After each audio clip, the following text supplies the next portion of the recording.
今日，我哋將會尋找阿炮嘅返家之路。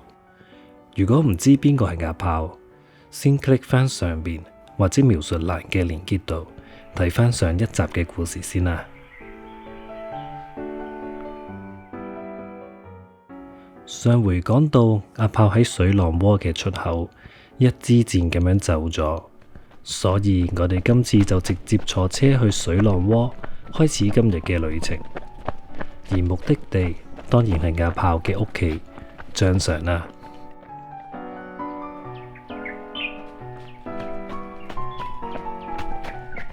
體驗一下上星期阿炮離開咗我哋之後，到底經過咗咩地方，行過啲咩路呢？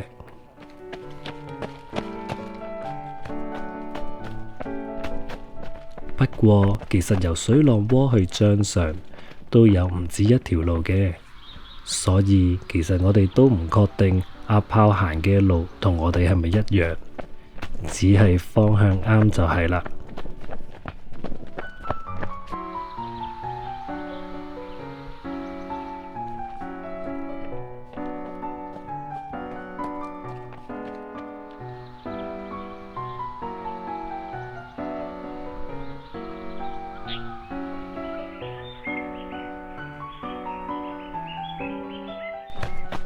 我哋喺西沙公路落車，就行入去麥理浩徑第3段嘅終點逆行。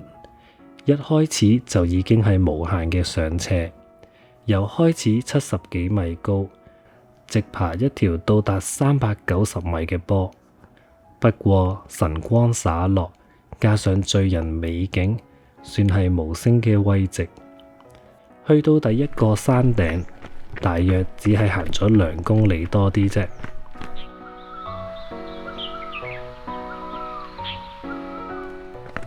中間打下卡，唞一唞，就繼續行啦。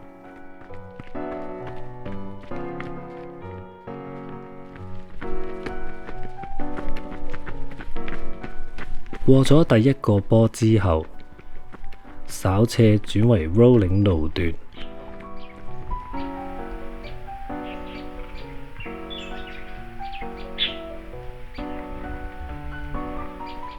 不過大落差嘅短坡加碎石路，我哋就要好小心，步步為營咁樣慢慢上上落落啦。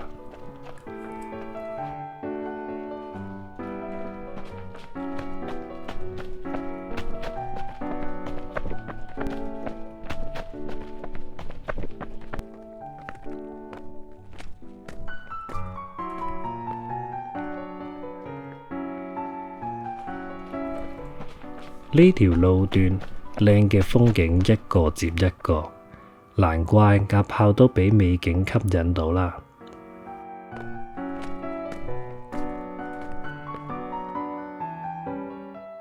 不過對於呢一隻餓咗3日嘅狗嚟講，佢又點撐過呢一段路呢？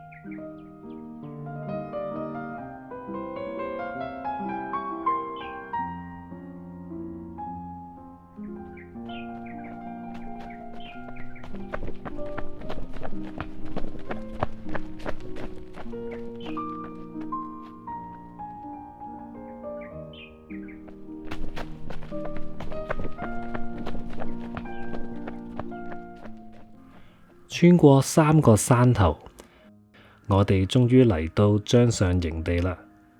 見到阿炮坐咗喺許林士多門口，隨即過去同阿炮打個招呼先。呵呵，雖然佢冇反抗啊，但明顯應該就唔係好認得我哋3個啦。同阿炮玩咗一陣，就同士多老闆寒暄咗幾句。原來我哋分開咗之後，就喺企嶺下俾識佢嘅人發現啦。換言之，佢可能係喺海邊嗰邊行榕樹澳上山嘅，但都一樣要爬升300米先至嚟到張相呢一度喎，真係厲害啊！至於佢嘅好姊妹阿虎，亦都喺同一日喺筆架山俾人發現。就算唔行錯路，距離張相都有成20幾公里，真係好誇張啊！可幸嘅係，最後兩姊妹都安全無事，咁就太好啦。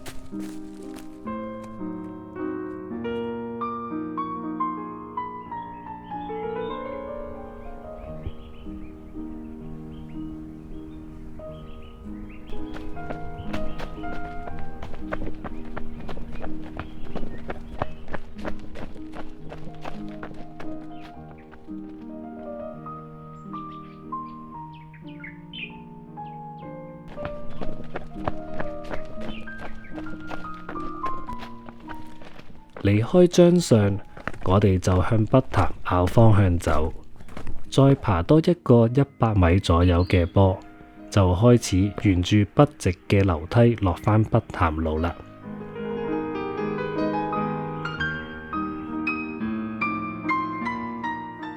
去到北潭涌，最後飲返罐啤酒，就為呢段旅程畫上一個句號啦。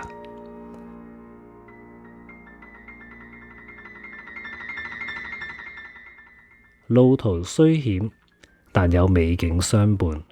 事無永順，但完成後嘅滿足，只有跑更艱辛難行嘅路途，先至可以被取替。返屋企啦！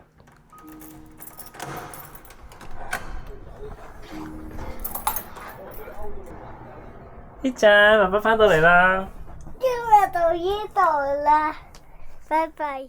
拜拜。